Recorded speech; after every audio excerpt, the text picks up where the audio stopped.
40 años. Historia de una época. Con Javier García Isaac. Pues ustedes ya saben que estamos en 40 años en Historia de una época. Estamos como siempre con JF en La Mata, acabando este serial sobre la historia del periodista Pedro J. Ramírez. JF, ¿cómo estás? JF, ¿me escuchas? Buenas. Buenas, ¿cómo estás, JF? ¿Cómo estás? Gracias. Bueno, yo comentaba que estamos ya acabando este serial de la historia de Pedro J. Yo creo que a los que nos gusta el periodismo, entender a Pedro J, saber quién fue y cómo actuó y cuál era su estilo, o cuál sigue siendo su estilo, ojo, que sigue ahí, pues es importante. Y además, yo creo que a través de su historia también hemos conocido la historia reciente de este país. Es la ventaja que tiene, yo creo que la historia de todos los medios de comunicación son un poco partes de la historia de este país y de cómo ha evolucionado pues nuestra historia. Oye, ¿dónde lo habíamos dejado?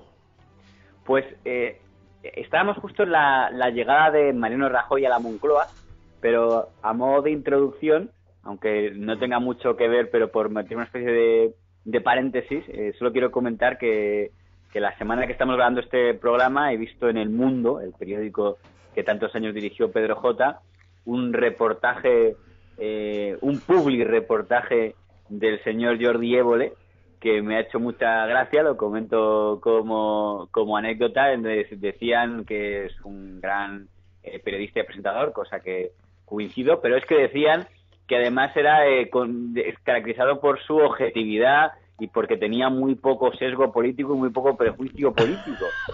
Y lo dicen la misma semana en la que Jordi Évole ha dicho en un programa de televisión que ojalá el líder de un partido político se caiga del caballo y se pegue un ostión. Sí, no, le daría un ostión, llegó a decir, en el hormiguero.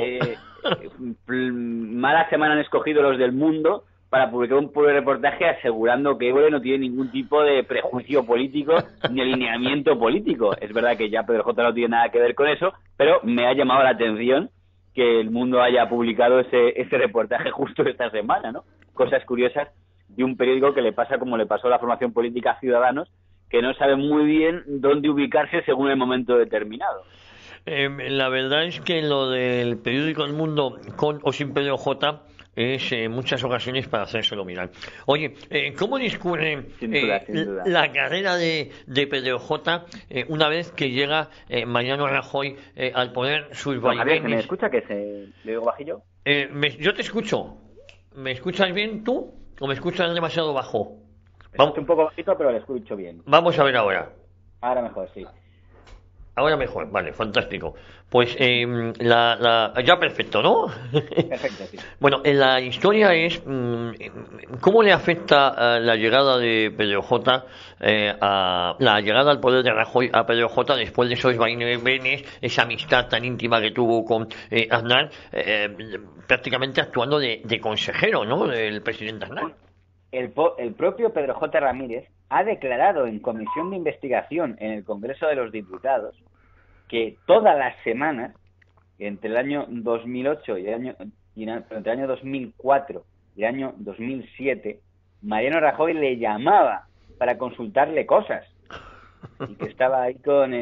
claro, él lo ha contado como presumiendo, aunque no se da cuenta que no sé si eso le deja demasiado bien en cuanto a la imagen de independencia periodística, y que muchas ideas que Rajoy hacía en aquella época, como pedir una comisión de investigación sobre el 11M o tal, eran ideas que le había sugerido él.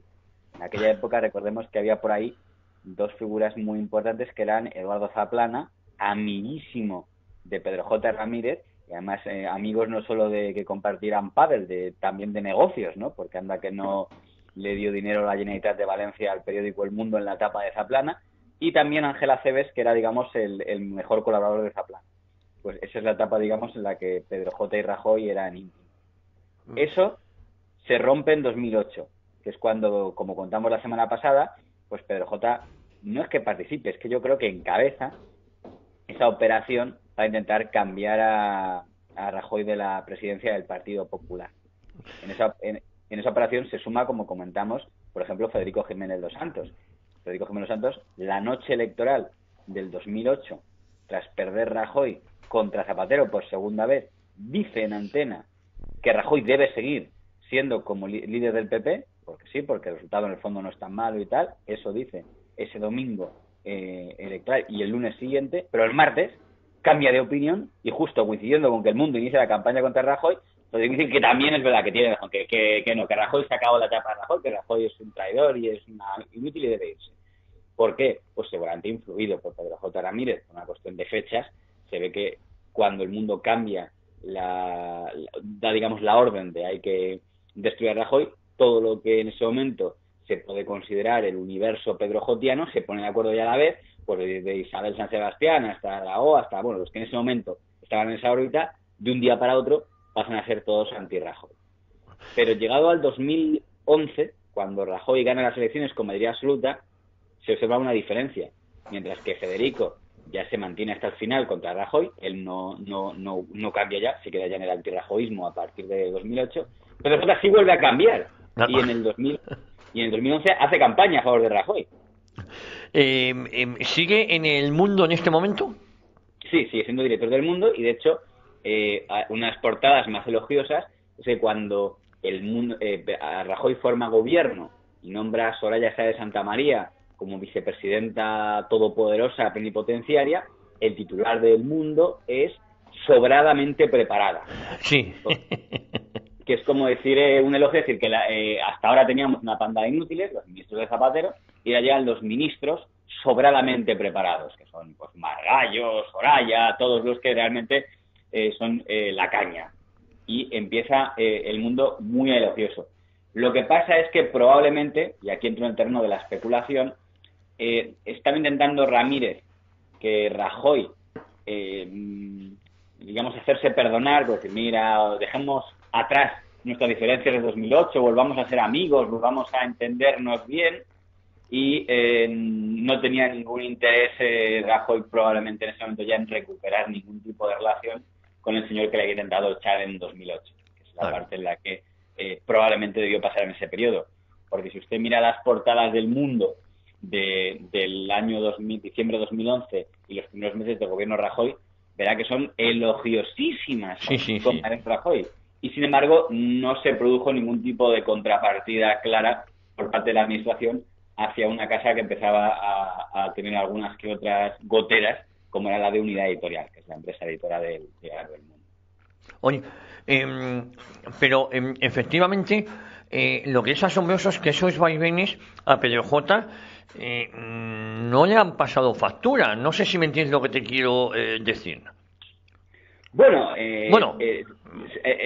yo creo que un poco de factura sí le pueden haber pasado, porque al final, le pongo un ejemplo. Federico Jiménez Santos, ya que le he citado antes, es una persona que perdió gran parte de su poder por echar demasiados pulsos a la vez, ¿no? Porque a la vez es muy difícil estar a la vez en bronca con unos, con otros, con el PP, con el PSOE, con Gallardón, con el Rey, con la Iglesia y tal, y al final transmitió una idea que es muy peligrosa a sus jefes, en este caso a los obispos, de que le importaba un bledo lo que le dijeran. Y eso al final acaba teniendo un límite de, oye, quien paga esto somos nosotros, si vas a hacer lo que te da gana, esto no es tuyo, para eso búscate tu propia radio, como acabó haciendo. Pero aún mantiene una especie de parroquia, ¿no? Hay una parroquia de federiquistas que está por ahí, donde hay pues, periodistas muy importantes, y no solo de Libertad Digital, ¿no? Hay muchos periodistas de otros medios, pues, yo sé, como Carlos Cuesta, o mi amigo Luis Valcárcel, que entrarían dentro de los federiquistas. En cambio, Pedro J, una vez salió del Mundo, no creo que tenga una corte muy grande de pedrojotistas, porque al final esos vaivenes hacen que no tengas una parroquia tan fiel como sí puede tener Federico, porque Federico dirá, oye, tuvo algún cambio, pero una vez cambió, no volvió a recambiar. O sea, quiero decir, Federico fue muy rajoísta, en 2008 se pasó al antirrajoísmo y ya está. Y no volvió luego otra vez al rajoísmo. Pedro J es que fue primero más bien pro Rato, pro Aznar, luego, bueno, había sido pro Anguita, luego pro Zapatero, luego pro Rajoy otra vez, luego anti-Rajoy por pro Aguirre, luego otra vez pro Rajoy. Entonces, tuvo demasiados cambios como para tener una parroquia estable. De hecho, él hace relativamente poco era pro Albert Rivera. seguramente en cuanto vio que Albert Rivera se hundía, dejó de ser pro Albert Rivera y publicaría muchos artículos contra Albert Rivera. Entonces, claro, al final eso paga factura, ese tipo de cambios constantes, decir, oiga, usted no puede estar cambiando conforme ve que se hunde. Bueno, recuerde que Pedro J. fue uno de los que había apoyado a Miquel Roca. La famosa Operación Roca fue uno de los grandes apoyos mediáticos de aquello. Entonces, al final dices, bueno, usted no puede usted estar cambiando de opinión cada 4 años, pero eso pasará factura, como de hecho le ha pasado. Sí. Y no creo que tenga ya ninguna parroquia extremadamente grande si la comparamos, y fíjese que no estamos comparando con la parroquia de grandes imperios como puede ser la Sexta o tal. Siempre te digo que la parroquia que puede tener Pedro J, comparémoslo con la parroquia de Libertad Digital. Será mucho más pequeñita la del pedrojotismo, porque no ha conseguido crear una especie de núcleo ideológico afín, ¿no? Por así decirlo. Bueno, síguenos contando cómo va evolucionando todo. Vamos a poner un poco un contexto económico que es muy triste para los medios, pero que la gente tiene que entender, que es que en el año 2010 se produjo algo que fue como una especie de tsunami en los medios de comunicación, que fue el desplome de la publicidad. Porque cuando empieza la crisis económica, lo primero que recorta una empresa que empieza a tener pérdidas es la publicidad. Oye, que somos El Corte Inglés, somos Iberduero, somos la que sea, se nos está reduciendo. Bueno, pues reducir el 50% de la publicidad es lo primero que una empresa recorta. Por eso la crisis económica, el primer sector que la padece de manera clara son los medios de comunicación, porque ven perder la publicidad. Y entonces eso fue lo que empezó a causar cierres y tal. El primero periódico que se llevan por delante es el Diario Público, también se llevan por delante la Gaceta, bueno, una serie de medios van muriendo. Eso también va a perjudicar lógicamente a toda la prensa escrita. Pero en el caso de la prensa escrita de Madrid, los llamados medios de ámbito nacional habían cometido una cosa que era que no estaban en una situación fuerte, porque todos ellos habían hecho grandísimas inversiones en la década anterior, o sea, la década anterior a la crisis a la caída de la publicidad de 2010, habían intentado jugar todos a ser televisión, que es lo que más arruina, lo que más endeuda a un medio de comunicación. Acuérdese que el ABC, Vocento, había intentado un proyecto, bueno, la gente ya no se acordará, que se llamaba La 10, una televisión que duró 2 días. En el caso de Prisa habían intentado aquello de 4, Sogecable, etcétera. Y en el caso del Mundo, por iniciativa personal de Pedro J. Ramírez, habían intentado una televisión propia que se llamaba Veo 7, que era su televisión. Para tener la totalidad de Veo 7, habían comprado, por petición de Pedro J. Ramírez y por indicación de Pedro J. Ramírez, que gestionó personalmente la compra, las acciones de una compañía que ya no existe, se llama Recoletos. Entonces te lo cuento porque la compra de Recoletos es un precio que a día de hoy está reconocido como uno de los precios más desorbitados en comparación con lo que supuso esa operación. O sea, los más de 1.000 millones de euros que supuso esa operación, 1.100 y pico, los propios consejeros delegados que vinieron después de los italianos dijeron que era una cifra injustificable.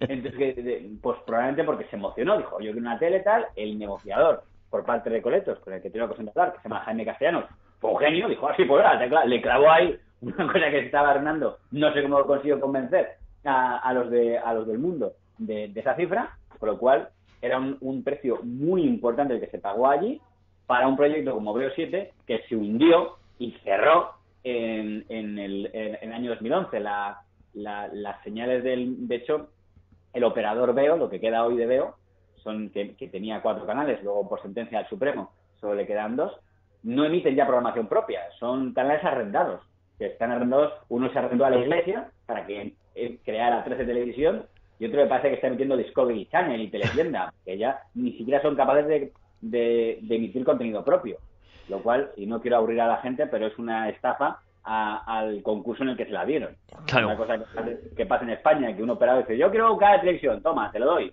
Y acto seguido lo que hace es alquilárselo a Disney Channel o a la MTV.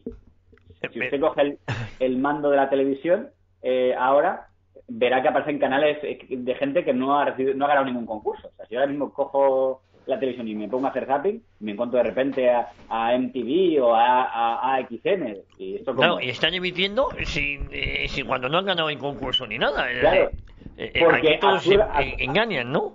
Claro, eso me sorprende que sea permitido, porque eso, pero vamos, lo han hecho todos, ¿eh? En el último concurso que hizo Rajoy, que fue en 2014, ha vuelto a pasar. Que gente que haga un concurso con el compromiso de hacer una programación, con un informativo y con tal, luego dice, vaya, esto es muy caro, lo arrendo a un americano o a un ruso o a un canal de estos de brujas y de videntes y ya está. Vale, pero es una estafa a las condiciones que tenía el concurso, que por lo que sea, pues se ve que la autoridad no quiere poner atención a ese tipo de incumplimientos flagrantes. Fíjese, el Real Madrid Televisión, que es una ruina de canal, es de los pocos que ha cumplido. Sí. Por lo menos emite programación que hace él. Pero es que los otros, es como Antena 3 y Telecinco, que se dedican a emitir en 5 canales la misma emisión, repitiendo repicados y enlatados. Claro, bueno, claro. Para eso deja pasar a otros, ¿no? Que puedan emitir sus propios telediarios, sus propios programas.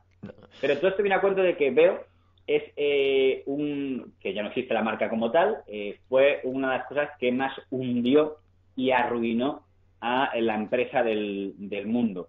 Y lo llamativo es que el gran poder que tenía Pedro J. Ramírez era porque él actuaba en la práctica como un empresario sin serlo. Porque él no era el dueño.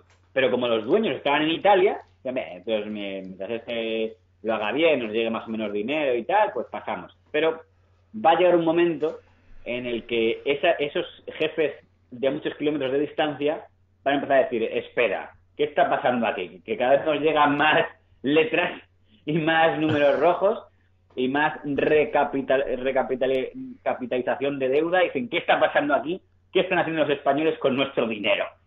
Porque era su dinero el que había hecho la compra de Recoletos y de Veo7, que se había saldado en un fracaso absoluto. Oye, fíjate, yo por ir un poquito avanzando o por ir haciendo una recapitulación, hemos comentado en estos episodios que Pedro J. fue director de Diario 16 durante 9 años, entre el 80 y el 89. Luego en octubre del 89 funda el periódico El Mundo, del que es director durante 25 años, y estamos en esa fase que se acabará en febrero del 2014 y luego montaría el Español, donde está ahora.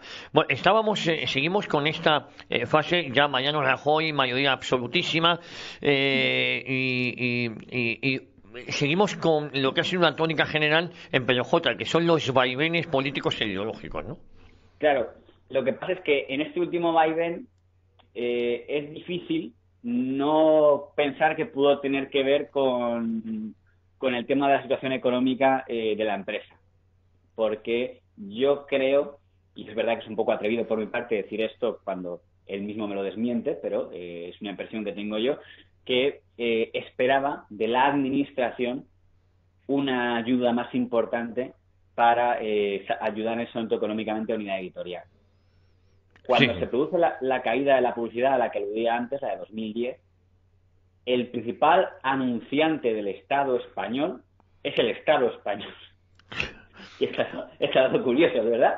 O sea, quiere decir, si un medio de comunicación, si el Estado quiere salvar un medio de comunicación, dispone de recursos para hacerlo, ni siquiera hace falta que apruebe una subvención especial, solo con enfocar bien dónde tienen que colocar su publicidad los ministerios, los edictos, los bonos del Estado, porque el mayor número, después de la caída de publicidad del año 2010, si cogemos el total de anunciantes en España, en medios de comunicación, resulta que el 65% son de una manera u otra el Estado, a través de 1000 sucursales, pero son ellos, con lo cual el Estado dispone de publicidad suficiente para salvar a cualquier medio de comunicación, si quiere, claro.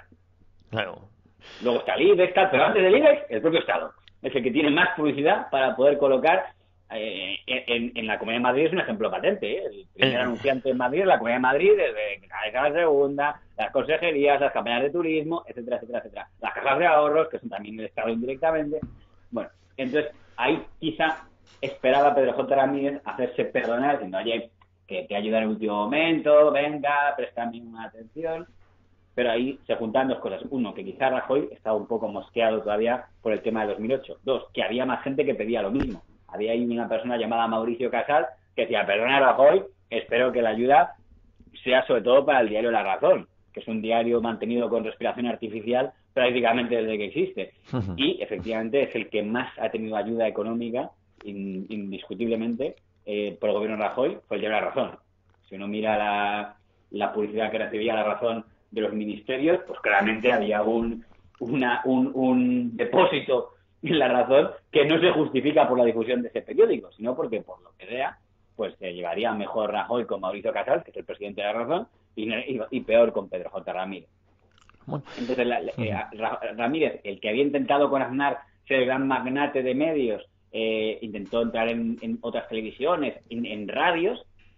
Pedro J. Ramírez ha conseguido algo muy interesante en 2013, que es que el resto de medios no le puedan ni ver. O sea, no es que le odie El País por ser el principal competidor, es que le odia a Vocento, es que le odia a la ABC, es que en Antena 3 y Telecinco, los otros operadores de televisión, no quieren saber nada de él. No le invitan a sus programas. Esta semana se ha anunciado que Pedro J. va a ir a La Sexta. Han pasado casi 10 años para que inviten a Pedro J. Ramírez a La Sexta. Ya parece que por fin ya se ha pasado el cabreo porque hay alguien que no podía ni pisar un plato de la tierra que le tenían. Pero bueno, en aquel momento... Hombre, ahora está en La Sexta, su nueva pareja le ha colocado en las televisiones amigas, en Televisión Española, en La Sexta. Pero ha tardado, han pasado fíjese que en 2014 fue cuando cayó del Mundo, y hasta 2020 no ha podido reaparecer un poquito antes en Televisión Española, y ahora parece que va a encontrar su sitio en La Sexta, pues no sé, como escudero anti-Vox, imagino, ¿no? Que es lo que le querrán, ¿no? Como un periodista de derechas que critique a Vox para poder decir, ¿veis qué malo es Vox? Que hasta un periodista teóricamente de derechas como Pedro J. les ataca. Que yo creo que es la idea que tienen ahora de sacar a Pedro J. por ahí en estos medios, ¿no? Pero en el momento de la caída, Ramírez hace algo que es muy típico en periodistas y que es bastante inteligente, que es una campaña muy bestia contra alguien para que cuando caigas poder decir que ha sido por eso, por atacar a alguien. Le voy a poner un ejemplo directo. Imagínese que usted, don Javier, estuviera dirigiendo un programa en Onda Madrid. Y por lo que fuera el programa, pues no estuviera yendo bien, porque Onda Madrid no la escucha casi nadie y tal. Entonces le dicen, esto si sigue así, en 15 días nos cargamos el programa. Y entonces usted dice, vale, pues en estos 15 días voy a hacer una campaña brutal contra el Corte Inglés. Y así cuando caiga, dirán, ¿veis? Me echan por haber atacado al Corte Inglés. Y usted sabía que ya estaba sentenciado desde mucho antes de esa campaña. Pero lo hace para que así tenga una imagen como de martirio. Esto en la historia de los medios de comunicación ha pasado muchísimas veces. Que cuando un periodista empieza a ver el túnel y la patada, rápidamente radicaliza su línea editorial para intentar construir una imagen, digamos, de martirio. No sé si me está haciendo un poco lo que... de todas formas, podemos estar hablando de que hacía trampas. Sí, esto lo ha hecho muchísimos periodistas, lo que pasa es que menos importantes que Pedro J., pues como Pablo Sebastián o José Luis Gutiérrez, que de repente cuando ya estaban en números rojos, empezaban a atacar periodísticamente a alguien para que luego cuando caen decir, he caído porque me metí con este periodista. Digo, bueno, pero si estaba ya en números rojos desde hacía 2 años antes. En la historia del franquismo hay una gran estafa que nadie nunca quiere decir, pero bueno, únicamente para los fans de los frikis de la historia del periodismo, que es el diario Madrid. Un diario que se ha vendido, que era un diario que murió porque criticó a Franco con aquel retirarse a tiempo, no al general de Gaulle, en el artículo que sacan en... Ese periódico estaba en números no rojos, rojísimos, iba a morir, pero en el último momento dicen, venga, vamos a poner... Se publicaron ahí una serie de artículos y cuando quebró porque económicamente estaba muerto, pero que consiguieron que quedara la imagen del martirio de el periódico al que el franquismo que cerró porque le criticaba mucho, no porque en la historia del franquismo no haya medios que puedan decirse que fueron hostigados por el gobierno, pero justo el caso del diario Madrid es un caso claramente de un hundimiento económico, pero ya esta moda del martirio ya se ponía de moda, que luego han seguido todos. A Felipe González le han criticado de la muerte de muchos medios de comunicación o de periodistas Dice, pero si había un periódico que se llama El Independiente. Y dice, no, claro, lo cerró Felipe González. Digo, pero si el periódico tiraba una tirada berriosa. Lo del diario de Informaciones, efectivamente, llama la atención cómo nos vendían que sea un periódico antifranquista y que cerró por el régimen. Y nada más lejos de la realidad, vamos. Entonces, Pedro J. Ramírez, en el último momento, cambia la línea editorial del Mundo a lo bestia en todas direcciones. Él empieza a publicar informaciones muy contra Rajoy, pero también, por ejemplo, muy contra el rey Juan Carlos. Y, si me apura, incluso sin venir muy bien a cuento de nada. O sea, él de repente publica un día cosas contra el conde de Barcelona, contra Juan de Borbón, diciendo que tenía una fortuna millonaria cuando han pasado no sé cuántos años de la muerte de don Juan de Borbón.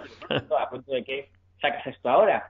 De repente empieza a decir que el rey en el fondo estuvo implicado en el 23F y saca testimonios raros de Pilar Urbano, que dice, no, porque yo hablé un día con Suárez con Alzheimer y me dijo no sé qué, y te lo ha dicho ahora justo, o de repente muy de seguido empieza a sacarlo de Corina y empiezan a publicar reportajes con Corina, y eso de cuando lo sabías, casualmente el mismo mes ha encontrado un montón de informaciones Pedro J. Ramírez que tenía hasta ahora y por algún motivo hasta ahora no había querido sacar, o es, según Francisco Maruenda, director de La Razón, que es verdad que no sé si es la opción más objetiva del mundo, pero bueno, digo lo que él ha contado, le dice a Pedro J., oye, ¿qué pasa? Y le dice Pedro J. Maruenda, que voy a caer, pero si caigo, me llevo por delante a Rajoy y al rey. Como decir, eso justo antes de efectivamente de caer del mundo, ¿no? Claro, era cuando los balances del mundo están siendo muy negativos y él intenta un poco... Es absurdo, cuando uno empieza a tener balance negativo, el primer paso es intentar ayuda gubernamental, a ver si cae un poco de maná de dinero público. Y si ya ves que el maná no cae, pues bueno, pues vamos a morir matando y así por lo menos me queda la imagen del martirio, ¿no? De ver un poco si consigo... si soy el periodista, digamos, que ha tumbado a Rajoy. Hay que reconocer que Pedro J. Ramírez, gran periodista y gran director de periódicos, no ha conseguido lo que hubiera sido su gran sueño, que es ser el director de periódico que tumbó a un presidente del gobierno. Recordemos que Felipe González no dimitió, no fue Nixon, que era lo que quería Pedro J. Ramírez en la campaña de los 90, que hubiera dimitido Felipe González y poder decir, yo me he cargado desde mi despacho a Felipe González, pero no, Felipe González no dimitió y no fue hasta unas elecciones cuando no cayó. Y él vuelve a hacer lo mismo cuando hace la campaña contra Rajoy y contra el rey. Y recordemos que no consigue que, al menos siendo él director del Mundo, dimita Mariano Rajoy ni abdique el rey, que abdica ya mucho después, cuando él ya no está en el Mundo. La mayor baza que tuvo él contra Rajoy fue gracias a Luis Bárcenas, porque Pedro J. Ramírez, a través de Raúl del Pozo, consigue hacerse amigo, o bueno, amigo por lo menos, o contacto, consigue que sea su fuente Luis Bárcenas. Y Bárcenas le pasa el que es el último gran bazooka del mundo, que no es la tontería de 5 horas con Bárcenas, pero J suele presumir diciendo, yo claro, la entrevista, aquí te la entrevista, venga, la Bárcenas es una chorrada. El golpe fuerte que le dio Bárcenas fue los SMS. Ese fue el bazooka, después de que Rajoy hubiera dicho que hacía años que no hablaba con ese señor cuyo nombre no pronunciaba. Bárcenas le pasa a Pedro J. vía Villarejo y vía Inda aquellos SMS donde sale lo de Sé fuerte, y esa portada del Mundo es la que más daño hace a Rajoy en ese momento. Fue, digamos, el gran portadazo y el momento, digamos, en el que intentó Ramírez ver si podía hacer dimitir a Rajoy. No debía conocer tanto a Rajoy, porque aunque qué duda cabe que le hizo daño, Rajoy, que tenía mayoría absoluta, no iba a dimitir, aunque hubiera hecho el ridículo ante toda España. Pero, con lo cual, ese fue, digamos, su último intento, estamos hablando del año 2013, para intentar, digamos, reventar a Rajoy y haber tenido, digamos, un final, es decir, si yo soy el periodista que ha hecho dimitir a un presidente del gobierno, pues no creo que mis jefes italianos se atrevan a quitarme, ¿no? Porque ¿quién se atrevería a quitar algo así?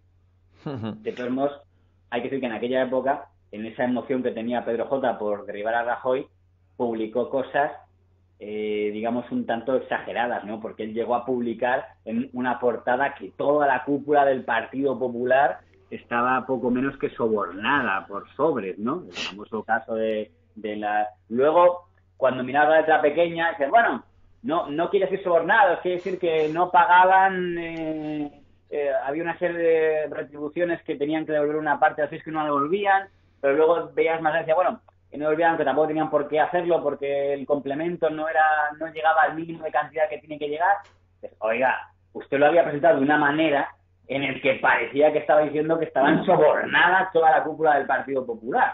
Y por lo menos a nivel de pruebas, luego sacas la lupa y dices, aquí no está la chicha, no está lo que parecía que usted quería dar a entender, con lo cual parece que usted está un poco sobreactuando en un interés bastante por hundir al Partido Popular, cuando encima desde el otro lado no le iban a recibir con abrazos, porque tampoco en el Partido Socialista Obrero Español, el Partido Socialista Obrero Español entonces estaba hundiendo, estaba en la etapa de Rubalcaba, que no tenía ya el pobre hombre mucha fuerza política, pero digamos que Rubalcaba, cariño hacia el pedrojotismo, poco, con lo cual tampoco iba a ser muy apoyado por los otros, con lo cual el mundo se queda en tierra de nadie y ocurre un dato que es muy llamativo y muy revelador.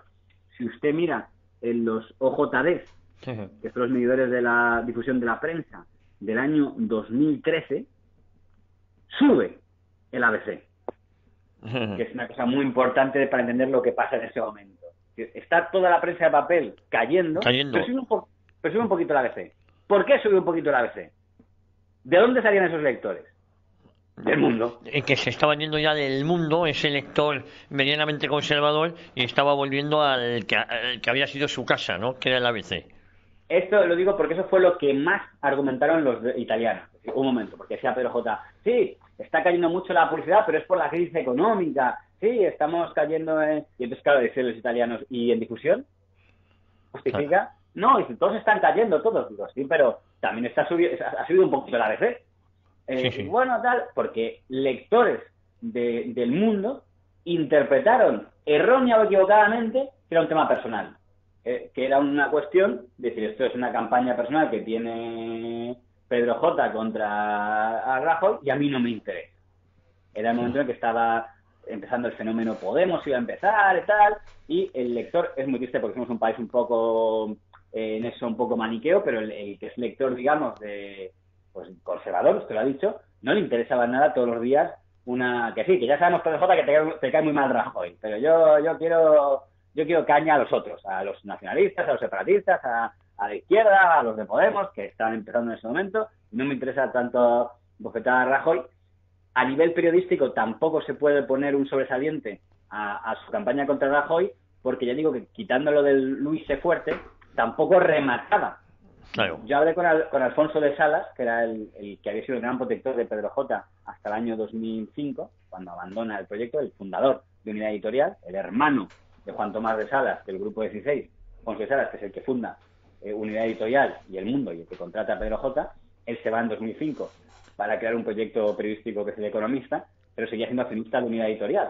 Y él me decía, es que Pedro J. en mi época le ataba en corto, porque Pedro J. sabía que hay que atar en corto, pero después de que yo me fue, no le ataron en corto y no remataba. Y se publicaba cosas, pero sin rematar, como había hecho en la época de los GAL, las que sí se remataban, insinuaciones, exageraciones, con lo cual, pues, dice, la conclusión que sacan es que debió pensarse que el periódico era de él, que era propietario. Es algo que es muy complicado de explicar, pero sabe usted que en un medio de comunicación está el que lo dirige, pero luego está el que lo paga. Sí, sí. Y el intercambio de la relación entre esos dos es fundamental. Y si en algún momento el que lo dirige se olvida que no es él el que lo paga, y el que paga llega a la conclusión diciendo, oye, yo creo que este señor se ha olvidado de que es mi dinero el que se está gastando aquí, pues hay que recordárselo. Y si tras recordárselo, es decir, no enmienda, pues eso acaba como acaba, ¿no? Que es en el despido. Que es como acabó Pedro J. Ramírez en el año 2014, enero. Fíjese que tan solo una semana antes hay una bronca monumental en una radio de Pedro J. Ramírez con Ignacio González, del Partido Popular, presidente de la Comunidad de Madrid. Una bronca que es muy buena porque en un momento le dice, están discutiendo porque ha publicado en portada El Mundo una cosa que intenta vincular a Ignacio González con el caso Gürtel. Fíjese que con todo lo que ha sido Ignacio González después, no ha sido nada en esa dirección. O sea, luego ha resultado que tenía su propio caso de corrupción, que era eso, pero lo que publicó El Mundo de que su mujer podía estar implicada en Gürtel, no ha salido nada de eso después. Bueno, y en esa bronca le dice Ignacio González a Pedro J: a usted lo que le pasa es que alguien le ha prometido algo que no se lo va a dar. Esto tan solo una semana antes del despido, que seguramente está haciendo referencia a, una vez más, ese deseo de PJ de ver si llegaba algún tipo de dinero público para salvar, digamos, su gestión en unidad editorial. Entonces, cuando cae Pedro J. Ramírez, cuando es despedido, pues muchos directores de periódicos, como Ignacio Escolar, dicen lo mismo, diciendo: aquí Pedro J. sabía desde hace un año que iba a caer, y este último año, el año 2013, que es el año de la campaña brutal contra Rajoy y contra el rey, ha sido un intento desesperado de vender la imagen de martirio. Porque si no, la campaña tenía que haber empezado antes. O sea, que casualmente sale el balance negativo de unidad editorial, de repente El Mundo vira de su línea y empieza una campaña ofensiva radical contra el rey y contra Rajoy, pues parece ser que había mucho interés en venderse una imagen de martirio. De martirio. Oye, fíjate, una cuestión que se me ha pasado por alto preguntarte. Él, como director, promovió eso que se llamaba el Orbit, ¿no? Una plataforma digital de contenido de pago, ¿no? También dirigió, incluso lo has comentado, pero se me había olvidado que él presentaba también dentro de su canal de televisión VO7 La Vuelta al Mundo.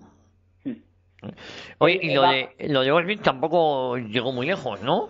No, claro, hay un tema que se debe, que es un debate muy complejo en los medios de comunicación, que es el tema del Internet gratis, ¿no? Que al principio El Mundo es uno de los primeros que apostó mucho por Internet mucho antes. De hecho, en el año 97, 98, 99 empiezan a crear El Mundo.es, y en el año 2000 El Mundo.es es el digital más leído de España, más que El País.com o lavanguardia.com.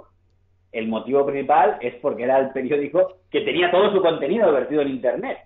Sí. Entonces, en una reunión de editores le dijeron: oiga, señor de unidad editorial, no nos hagan esto, vamos a intentar vender algo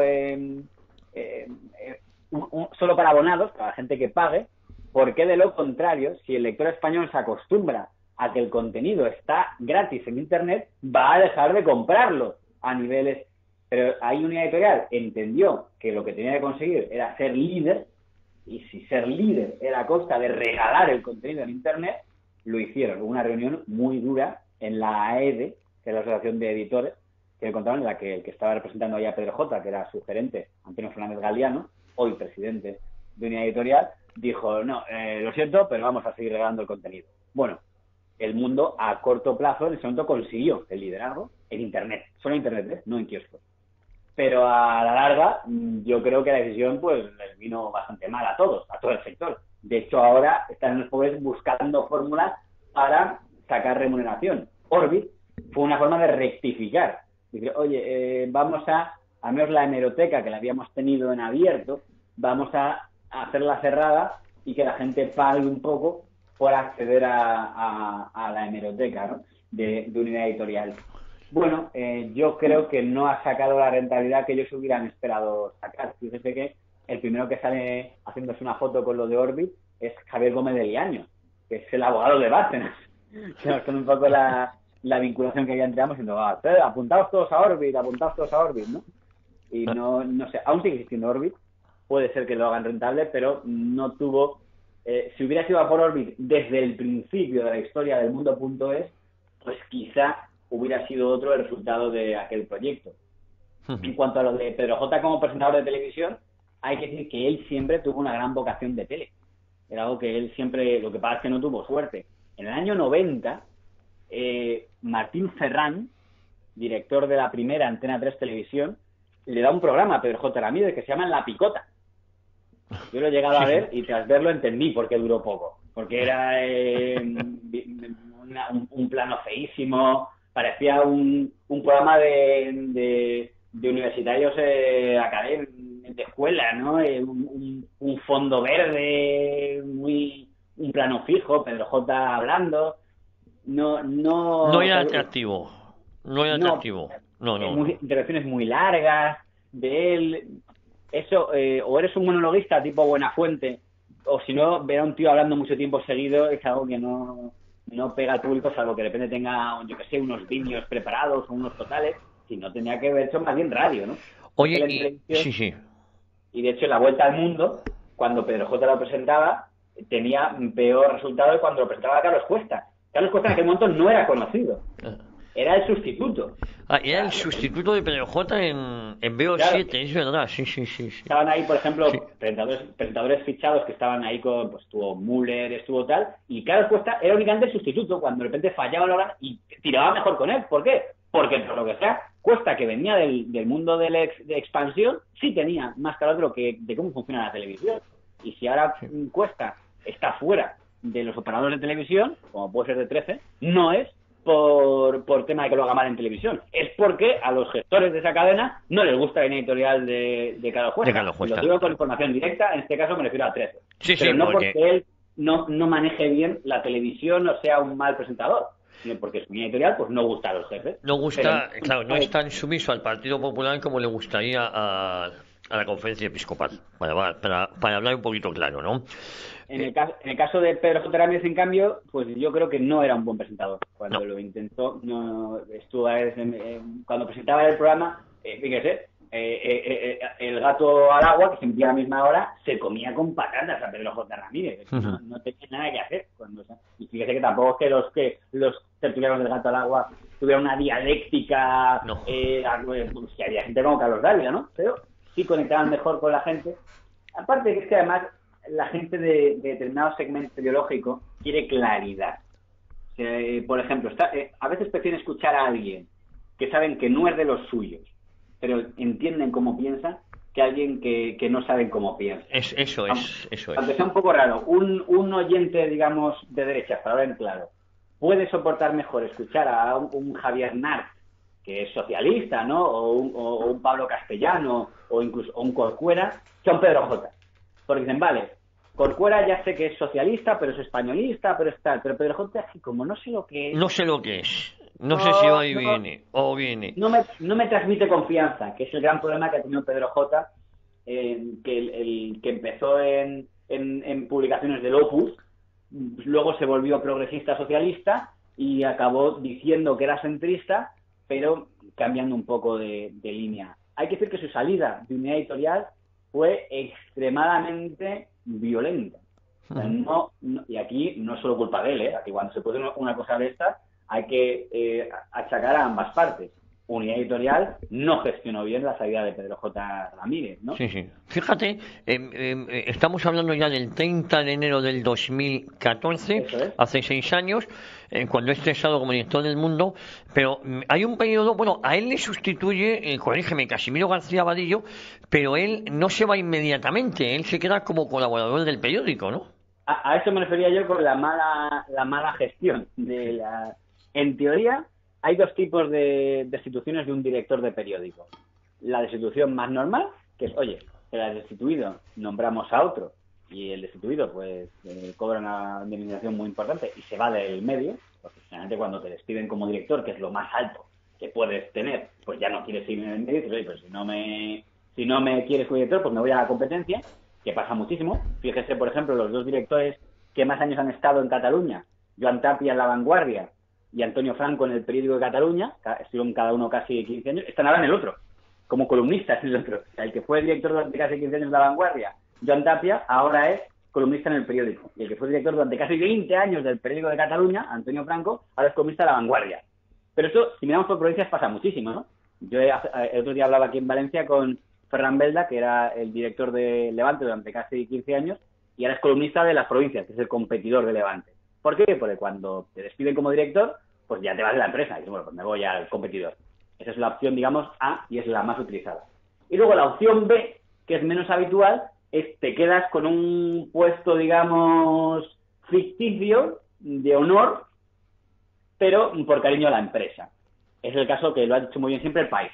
O sea, todos los exdirectores del País siguen en la empresa, pero con cargos pues decisivo, de repente, pues mira, pues te nombro presidente de la Fundación El País, o te nombro presidente de la escuela no sé qué del País, miembro del consejo editorial no sé qué. Entonces los exdirectores del País, que son Severio, Cebrián, Estefanía, están todos en algún cargo que se han inventado, pero bueno, creo que Javier Moreno le han mandado a América Latina, pues eso, pues Departamento de Expansión Latinoamericana de Prisa.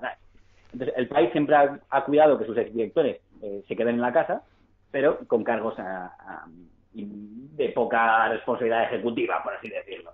Pedro J, en teoría, iba a ser este segundo caso. Lo que pasa es que Pedro J es mucho Pedro J, como le pasaba a Ansón. Es muy difícil cuando has dirigido un periódico tras 25 años dejar tu despacho y decir que ya no mandas.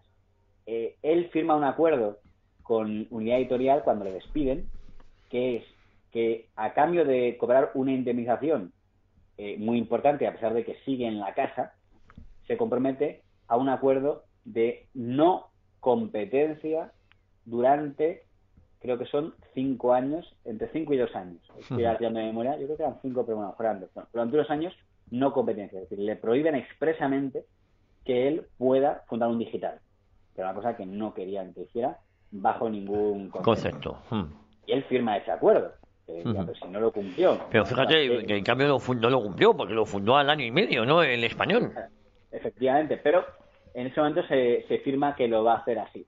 Y a cambio se mantiene como columnista semanal con una sección que no sé por qué él se pone el nombre de Cartas de un arponero ingenuo. Y digo que me sorprende porque Pedro J puede hacer muchas cosas, pero ingenuo no. Es el tío más cínico, según todos los que han hablado con él, que existe en los medios de comunicación, ¿no? Desde Cacho a tal. Bueno, la verdad es que no hemos hablado mucho de eso, porque hay que decir que hay muchos columnistas que se fueron en la historia del mundo modestos porque Pedro J les tocaba cosas, ¿no? En el caso de Jesús Cacho, se fue porque le quitaba las referencias a Ana Patricia Botín y tal, y cosas así. Pero bueno, él firma ese acuerdo de no competencia durante ese tiempo y queda como columnista. Y ponen de director a un pobre hombre llamado don Casimiro García Vadillo, al que tengo una gran estima personal, que es un gran periodista económico, que en ese momento está muy en la órbita del PP, de Soledad de Santa María y tal, y que objetivamente tenemos que decir que fue utilizado por su empresa, porque sabían muy bien los del Mundo que el director que sucediera a Pedro J. Ramírez iba a tener probablemente problemas con Pedro J. Ramírez, porque Pedro J. es como Mansón, es muy monster, y al final vas a querer seguir controlando la línea desde tu despacho, aunque no seas director, y vas a necesitar a un director que se pelee con él, que es lo que pasó. Y entonces Unidad Editorial colocó ahí al pobre Casimiro García Vadillo de toma, prepárate a recibir los estocazos de Pedro J, que enseguida van a llegar. Y enseguida, en efecto, llegaron.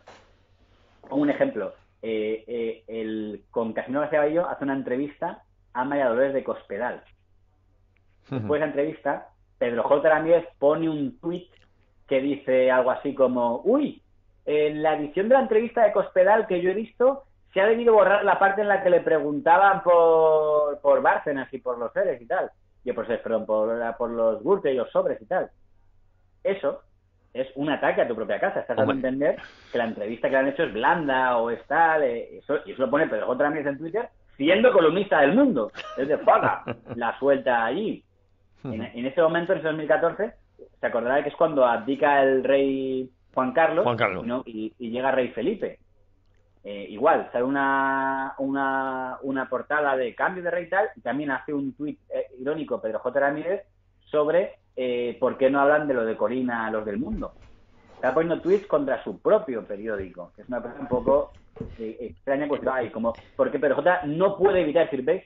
Ya el Mundo, desde que yo no lo dirijo, ya no es tan fiero, ya no es tan tal. Y ya un aspecto que es ridículo, que es que la hija de Pedro J. Ramírez, que es corresponsal en Bruselas, pone tweets contra el Mundo, diciendo, siento vergüenza de ver cómo está informando el Mundo desde que no está mi padre y tal. Ahí casi García Vadillo se cabrea y la sanciona. Dicen, suspensión de sueldo a la hija de Pedro J. Ramírez. Claro, eso mosquea aún más a Pedro J. Ramírez, yo tengo que decir que en este punto de la hija, yo estoy con Casimiro García Vadillo, la corresponsal de un periódico en Bruselas. No puede publicar un tuit contra su periódico por mucho que se sienta fuerte por ser la hija de quien. Oye, y si no te vas, el periódico, claro. Efectivamente.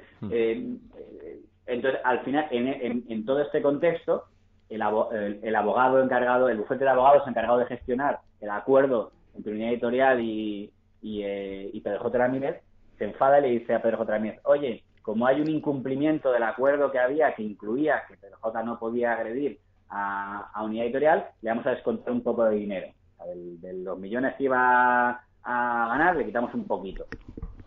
Como respuesta a que le quiten esa parte de dinero, manda Pedro J. Ramírez una tribuna de página completa, brutal, contra Casimiro García Vadillo. Y esa tribuna, en un acto sorprendente, sale publicada.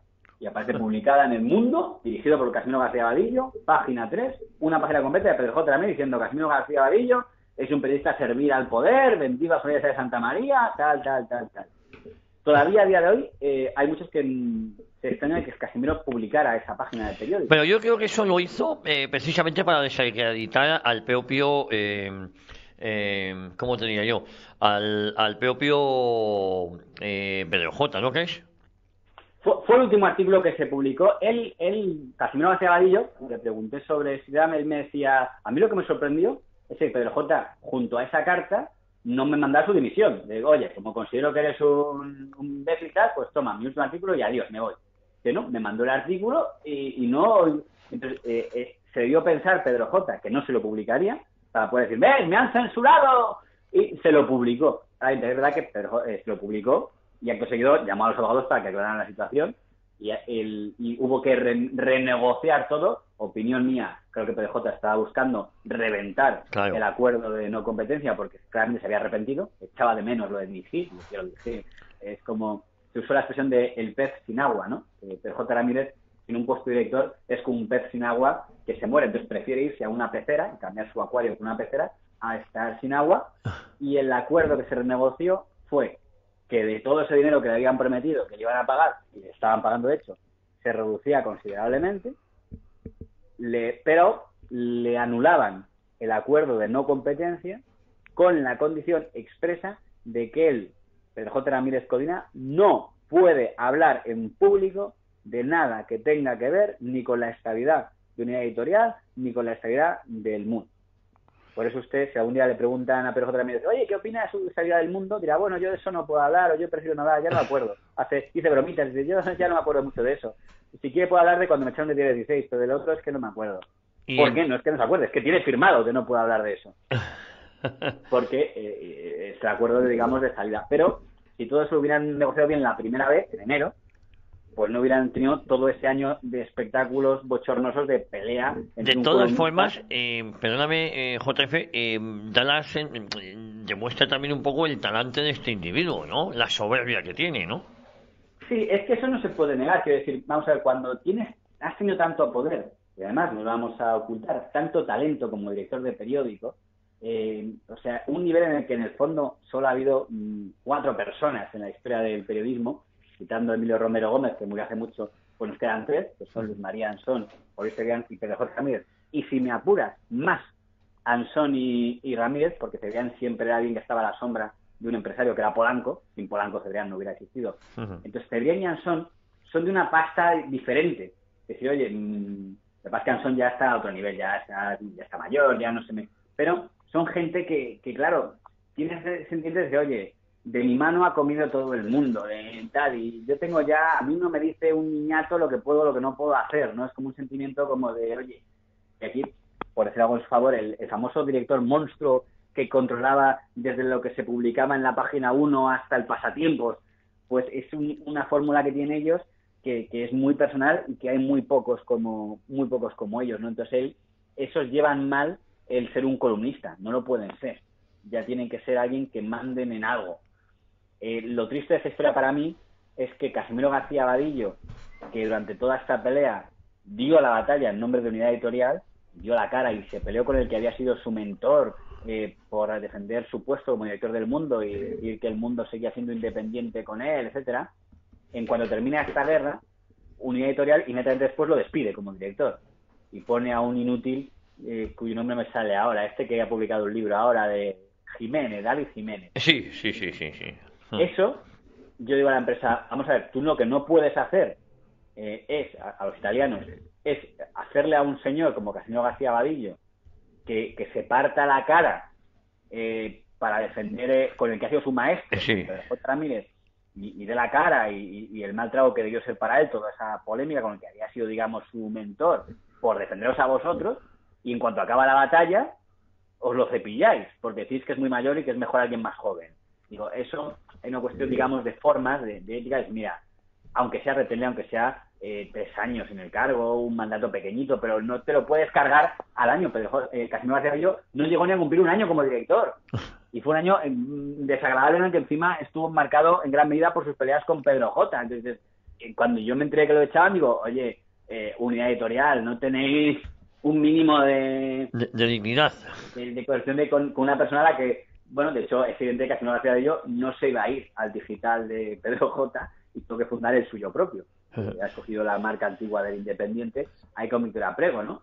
De todas formas, ¿ha cometido algún error, alguna polémica también García Vadillo? ¿Alguna declaración? Sí, García Vadillo es PP, y lo digo sin ánimo de estigmatizarle.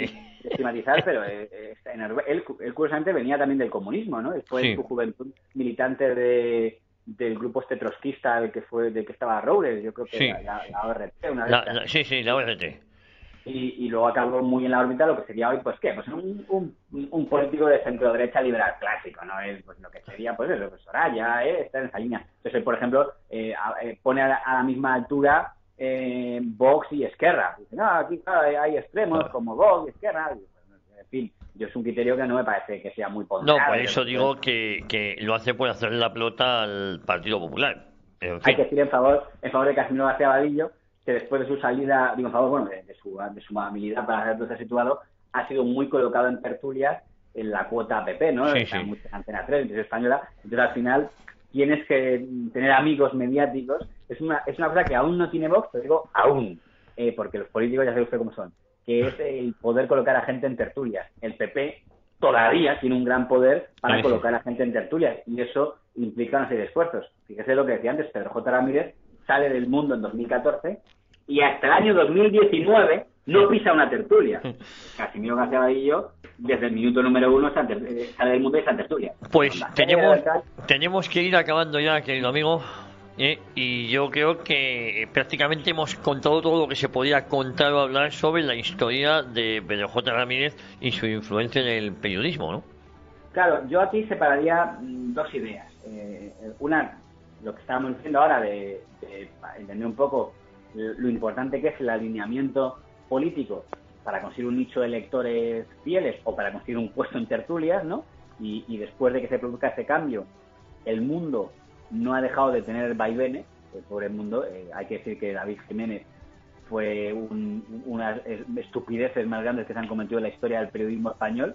O sea, un tío que no había dirigido nada en su vida, que porque era corresponsal y daba clases en universidades fijas de Estados Unidos, y es joven, pues es un gran director, duró lo que duró, porque no había dirigido nada en su vida. Después ya han puesto a otra gente que sí sabe dirigir, como el actual director, que es Francisco Rosell, pero con el gran problema de decir, ¿y ahora qué hacemos? ¿Qué línea tenemos? Ya digo, el problema que le ha pasado al Mundo es muy parecido al del partido político Ciudadanos. Es decir, ¿qué hacemos? Por un lado, queremos dejar claro que estamos en contra del separatismo y tal, pero tenemos que hacer cosas que nos diferencien de Vox o de ABC o de La Razón, pero ¿qué hacemos? Porque al final todos somos peperos. Entonces, los pobres no saben muy bien qué encontrar. Bueno, a ver, vamos a hacer de repente un reportaje contra el Erasmus, pero que no piensen que somos amigos de Podemos, rápido editamos algo contra Podemos para equilibrar, y están un poco ahí sabiendo cómo meterse. El Mundo a día de hoy sigue siendo el segundo periódico de Madrid, pero por deuda está mucho peor que Vocento, porque no tiene, digamos, una estructura sólida detrás. Veremos a ver si el Mundo sobrevive. Pues, querido amigo, seguimos en contacto y ya por el siguiente episodio de a ver qué se nos ocurre. Te mando un abrazo muy fuerte. Un saludo. Un abrazo fuerte. Adiós, amigo.